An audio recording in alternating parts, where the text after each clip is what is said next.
Is the Xiaomi 14C the game changer we've all been waiting for, or is it just another budget smartphone that's getting mixed reviews?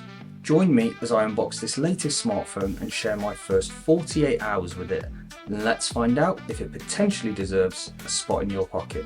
The 14C can be found for as little as £109 or $119 off contract. Catch it in the sale, you can actually pay less than $100 for this.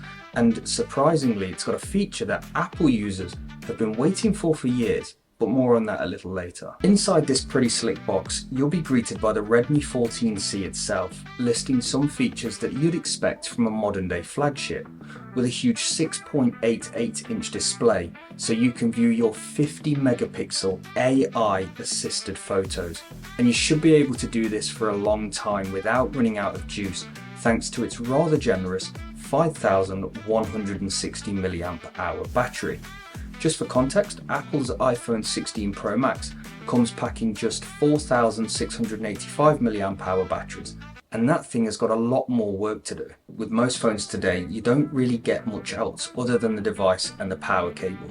On this occasion, there's no plug, but that's expected. It is now a great time to mention that the 14C is powered by an 18-watt fast charging for those impatient and disorganized people, aka me. The hardware, whilst being made of plastic with glass on the front and a thin sheet of glass on the back, it doesn't feel cheap in the hand. However, the device is super prone to fingerprints, and I'm also sorry to say, but scratches too. Less than 24 hours in and I was already seeing some scratches on the rear of the device on the camera bump.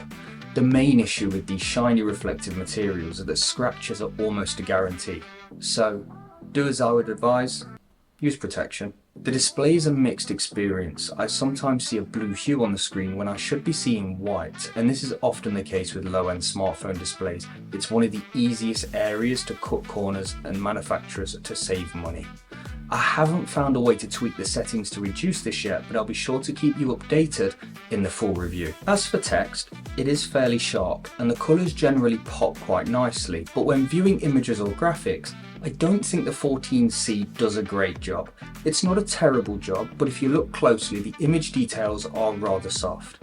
Essentially, it's performing how I'd expect a 720 by 1640p display to perform. One of the biggest and nicest surprises though is the inclusion of a 120Hz display. This is something that Samsung's flagships boast. Apple, well, they're still yet to offer 120Hz on their iPhone 16 models. It's currently reserved for the pros only.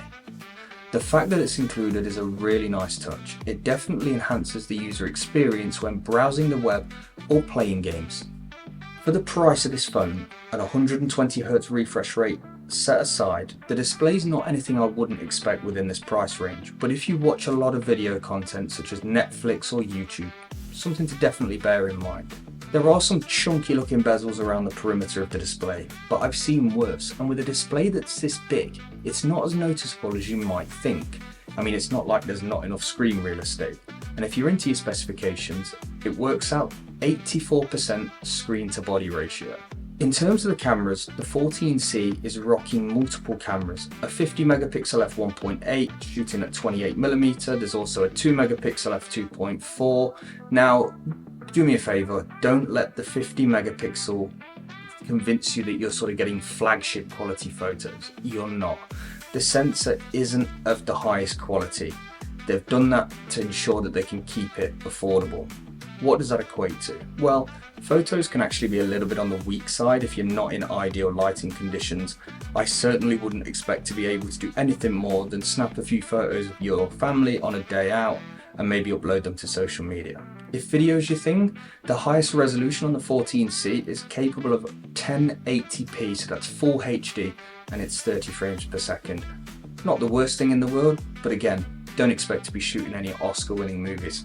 The quality of the lighting conditions are going to play a huge part in video quality as well, so do keep that in mind, especially if you sort of shoot a lot of video in the dark or at night. One thing I'd like to mention is the annoyance of sponsored ads appearing in random places. I can go to unlock my phone and see an advert on the lock screen, but I guess it keeps it fresh. Now, it is possible to disable these ads, but I haven't really been bothered enough to go ahead and do that just yet. The 13C had some reports of freezing displays and overheating. So far in my 48 hours, I've yet to experience this. You occasionally run into a tiny bit of lag where the phone will just pause and think for a second, but other than that, the onboard 8GB of RAM tends to have you covered. From an OS perspective, you're getting Xiaomi's HyperOS, which is essentially a reskinned Android 14. Whilst this does grant you some Xiaomi exclusive apps, for those used to Android, it's very familiar. I could see this phone being a possible option for businesses looking for cheap smartphones for their staff. And speaking of businesses, I'd like to take a moment to thank our sponsor, MudUp, the business contract specialists. Personally, I've been working with MudUp for a number of years and I'm more than happy to recommend working with them. The lawyers at MudUp are not your usual suited and booted and stuffy lawyers that talk in a language you don't understand and charge you the earth to do so. They take the time to get to know you and really get to know your business.